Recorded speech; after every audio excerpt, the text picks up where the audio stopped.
ఈ పక్క నుంచి ఆ పక్క ఊగుతా ఉంటాడు. వారి సంఘం ఏం మాట్లాడుతున్నాడో అర్థం కాదు. ఆయన తెలంగాణలో పోటీ చేస్తే ఏమైంది, ఆయన పోటీ పెట్టిన బర్లెక్క కంటే కూడా మామూలు మహిళ చెల్లి, ఆమెకి ఎక్కువ ఓట్లు వచ్చినాయి ఆయన పోటీ చేసిన అభ్యర్థుల కంటే. ఇటువంటి వాళ్ళంతా జగన్ ఏం చేస్తారు చెప్పండి? అవ్వాతాతలు ఇక్కడ ఉన్నటువంటి పేదవాళ్ళు, జగన్ ద్వారా లబ్ధి పొందిన వాళ్ళంతా కూడా ఒకటైతే వీళ్ళంతా మాడి మసైపోతారు, ఏమి చేసుకోలేరు. వాళ్ళు ఏ ఒక్కటి నిజాయితీగా వ్యవహరించారు. పక్కా గృహాలు ఇచ్చినారంటే రాజశేఖర రెడ్డి కుటుంబం, వైఎస్ జగన్మోహన్ రెడ్డి గారితో సాధ్యం. ఈ రోజు మళ్ళా ఎంతో మందికి పక్కా గృహాలు ఇచ్చాం. అదే రకంగా కరువు కాటకాలలో అల్లాడుతుంటే పంటలు పెట్టుకోలేక కనీసం గట్టి కూడా మొదలైనటువంటి పరిస్థితులు ఉన్నప్పుడు వెలిగిన నీళ్ళు ఇచ్చి చెరువులు ఈ రోజు చూస్తే తొలి చెరువులు నిండుగా నీళ్లున్నాయి. అనంతపురం జిల్లాలో అనంతపురం ప్రాంతంలో, ఇడిపురం ప్రాంతంలో పోతా అంటే చెరువులు నిండుగా కనపడుతుంటే ఇంతకన్నా ఏం చేస్తారు ఎవరైనా అని చెప్పి నేను కూడా నిజంగా జగన్మోహన్ రెడ్డి గారికి కృతజ్ఞతలు తెలియజేస్తున్నా. ఇటువంటి మంచి పనులు చేస్తే కూడా దుర్మార్గంగా వ్యవహరిస్తున్నారు వీళ్ళంతా కూడా కలిసి. వీళ్ళంతా ఒకటైతే మనం ప్రజలమంతా మనం ఒకటైతే ఏం చేస్తారు? వీళ్ళంతా ఏమైనా చేస్తారమ్మా? ప్రజలంతా ఒక్కటైతే ఏం చేస్తారు? ఈ గుంపులు గుంపులు కట్టుకొని ఏమీ చేయలేరు. ప్రజలు మద్దతు పొందాలి కానీ ఊరికే నిద్రలేసినప్పటి నుంచి దుష్ట రాజకీయాలు చేయకూడదు. కుటుంబాలలో కూడా చిచ్చు పెడుతున్నారు. అన్న అక్క చెల్లెల మధ్యన, తల్లి కొడుకుల మధ్యన చిచ్చులు పెట్టే కార్యక్రమమే చేస్తున్నారు వీళ్ళంతా కూడా. కానీ ఏ రోజు రాజకీయం కోసం జగన్మోహన్ రెడ్డి గారు దిగజారలేదు. ఆ రోజు తండ్రి చనిపోతే అనవసరంగా 16 నెలలు జైల్లో పెట్టినా కూడా కన్నీళ్లు గార్చకుండా, ఏడుపుకం పెట్టకుండా ధైర్యంగా పోరాడాడు. కానీ ఒక్కడు వీళ్ళ మాదిరి నీచ రాజకీయాలు చేయలేదు జగన్మోహన్ రెడ్డి గారు. కుటుంబాలలో చిచ్చులు పెట్టే ప్రయత్నాలు చేస్తున్నారు. పెడుతూ మళ్ళీ ఏం చేస్తున్నారు?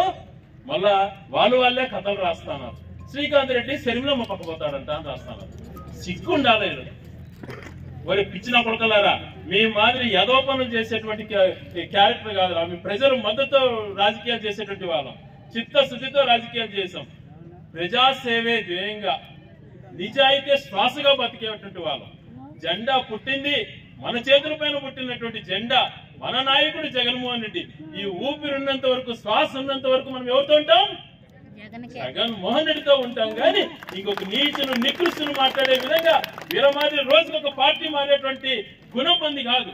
పుట్టినప్పటి నుంచి ఒకటే పార్టీలో ఉంటాం, సత్యంత వరకు ఒకటే పార్టీలో ఉంటాం. ఎవరు మన నాయకుడు? జగన్మోహన్ రెడ్డి. అంతేగాని ఇటువంటి నీచులు వార్తలు రాస్తే నేను ప్రెస్ మీట్ పెట్టి ఖండించాలంట. వారి తిక్కన కొడకల్లారా, ప్రజల మధ్యన మాట్లాడతాను కానీ నేనేంద్ర ఖండించేది ఎదవల్లారా. మనము ఒకటే దారి మంది. అదేది ఏ దారి? జగన్మోహన్ రెడ్డి దారి. ఏ దారమ్మా? జగన్మోహన్ రెడ్డి దారి. జగన్మోహన్ రెడ్డి గారు ఈ రోజు చేసినటువంటి కార్యక్రమాలు ప్రపంచంలో ఏ ఒక్కరూ చేయలేనటువంటి పరిస్థితులు ఉన్నాయి. కరోనా వస్తే అందరూ దాక్కున్నారు. కరోనా వస్తే రాయచోట్లో కరోనా హాస్పిటల్ పెట్టించి నిద్ర ఉన్నాం. ఆడ కరోనా పేషెంట్లతో పాటు ఉన్నాం మేము, భార్య బిడ్డలను వదిలి. చాలా మంది అన్నారు, అయ్యా నువ్వెందుకు పోతావు ఇల్లు వదిలి అని చెప్పి. భయపడలా నేను. నాయకులు అన్నప్పుడు, ఎన్నికలప్పుడు కాదు, మిగతా సమయాల్లో పని చేయాలి.